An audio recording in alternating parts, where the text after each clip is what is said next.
Hello everyone and welcome to another Sims 4 update video. This one is for the March update that was released March 26th. And with it came a couple of new hairstyles, some new interactions, there are changes to the UI, they even added a notebook for your phone. There's a basement tool which gives you a total of 6 floors.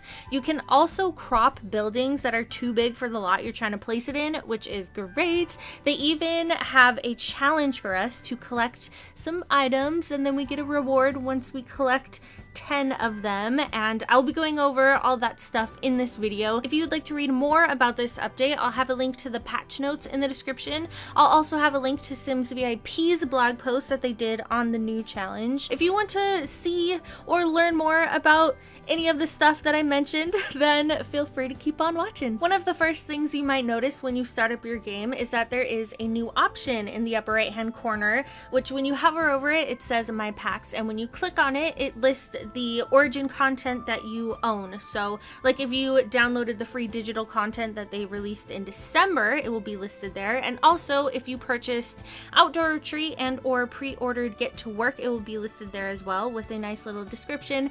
And it shows you the Create a Sim items. So I'm going over it very slowly so you can get a little sneaky peek of the Get to Work stuff, which I will be doing separate videos on, an entirely new series and all that. But it also shows you the build mode items as well. And you'll be able to go into your game, click on the little My Packs option and see the new content, get a little glimpse at all the new stuff that comes with Get to Work. It is just the items, it doesn't, you know, give you an entire list of all the new interactions and things, but it's still cool that you get to see the new stuff that comes with it and for any future game packs or expansion packs. Moving on to the 2 new Create a Sim items, we have one hairstyle for females and one for males, and I do show you them in all of the different colors.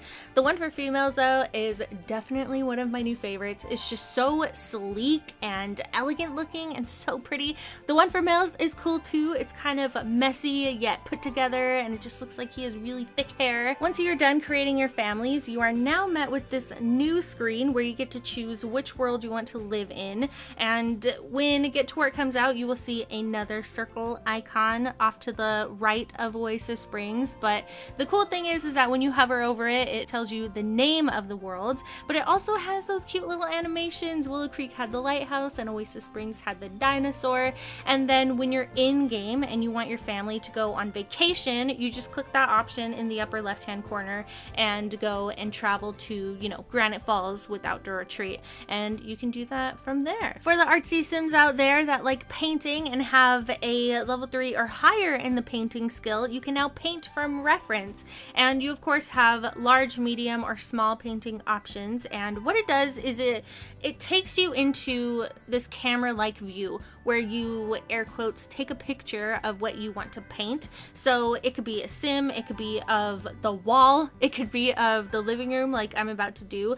And I was just moving around the mouse, and then when I was ready to take it, I clicked once, and then you can either click on take a photo there as I was hovering over, or you can click C on the keyboard and then it will capture it, and then your sim will start painting it, and it will be great maybe if they have a high enough skill, and then you get to see what they painted. There is now a notebook in your Sims phones, and what it does is it basically just keeps information, like if you've learned any splicing recipes or figured out which type of bait catches which type of fish, you'll get a notification telling you to check your notebook, and when you do, it will all be listed there. So it's all in like this nice organized place. But to check your notebook, you just click on your phone, and it's one of the small icons in the upper middle of it, and you click on it to open your notebook, and then you can see your, as I said, splicing recipes, or the fish will be listed there and which type of bait to catch them. So you don't actually get to type out your own notes as I thought you would when I first heard about this, but this is great because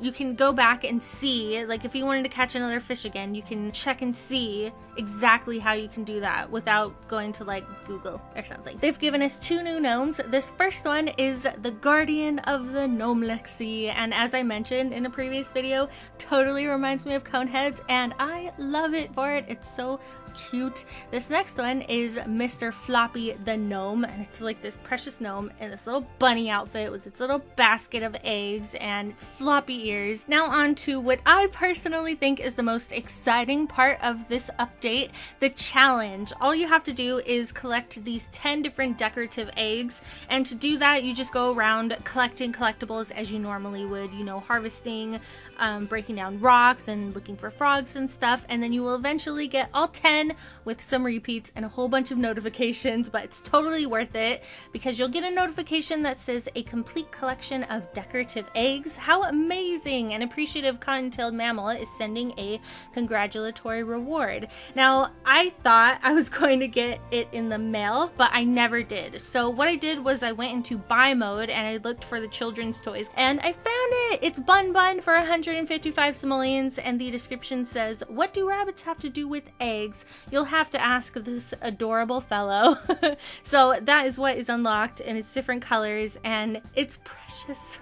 So that is a challenge, and it ends at the end of April, and you do still get to keep all of the items that you found. I think that it's just the challenge that ends, and I don't know if Bun Bun will remain locked when this challenge is over or if it will be unlocked when the challenge ends, but I do know that all of the items stay in game. They're not going to disappear, and whether or not you have to use a cheat, you can still get them.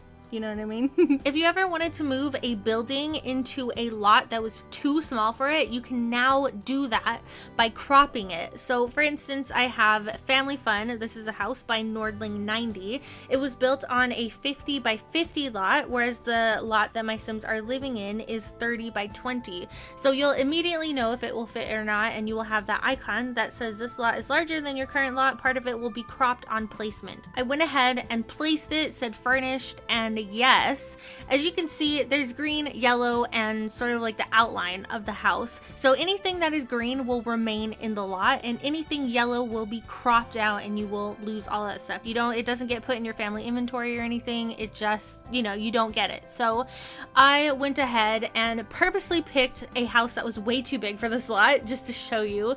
You can place it, press confirm, and there you go. There's the house. Another thing they added is the move lot tool now works with everything on the lot. So for like the plants and the terrain paint, you can now move it all by either pressing Y or pressing the move lot option in the drop down menu, and everything will be moved. Which is great because before you weren't able to move, you know, the terrain paints, and you would have to repaint the entire thing if you wanted to move it even a little bit. They're both such great tools, and depending on, you know, how much you cropped out, you're probably going to have to fix some of it, but it's still really awesome. For basements, you can go into walls and empty rooms and choose the basement tool, and then just drag and drop it as you would a normal room, you know, from this level, and it will be there. You can have 2 floors of basement inside the basement, you know what I mean? Or you could go down into the basement floor without even having a basement and just drag and drop the regular room tool and create a room like that. For pools, you can have a pool and then put in some windows. You don't have to use cheats for the windows that are on the walls in between the pool and the room, if that makes sense. But if you wanted to put windows on the walls that have basically the floor around it, because that's what you're in, the floor, like the ground, then you have to use the bb.move objects on cheat to place the windows there. But you can put the windows on the pool, and that's pretty awesome. And here I just wanted to show you how foundations affected the stairs leading into the basement, and it totally doesn't. It works perfectly fine. So I gave this house a nice foundation, gave them a big basement, and put in some stairs, and as you can see, nothing bad happened. So you don't have to adjust anything to work with anything. It just does work. No extra struggle for me. There are these new interactions. One of them is when you ask them about their careers, you actually learn information about it, and you can now socialize with your coworkers and actually have it affect, you know, your relationship. So you'll meet new people, you'll gain a friendship with them, and all that good stuff. I hope you enjoyed this video. I hope you found it helpful. I will have the patch notes linked in the description if you want to read through it, and also SimsVIP's blog post on the challenge. Go collect all of the eggs and get Bun Bun. And yeah, again, I hope you enjoyed it, and I will talk to you all later. Bye everyone!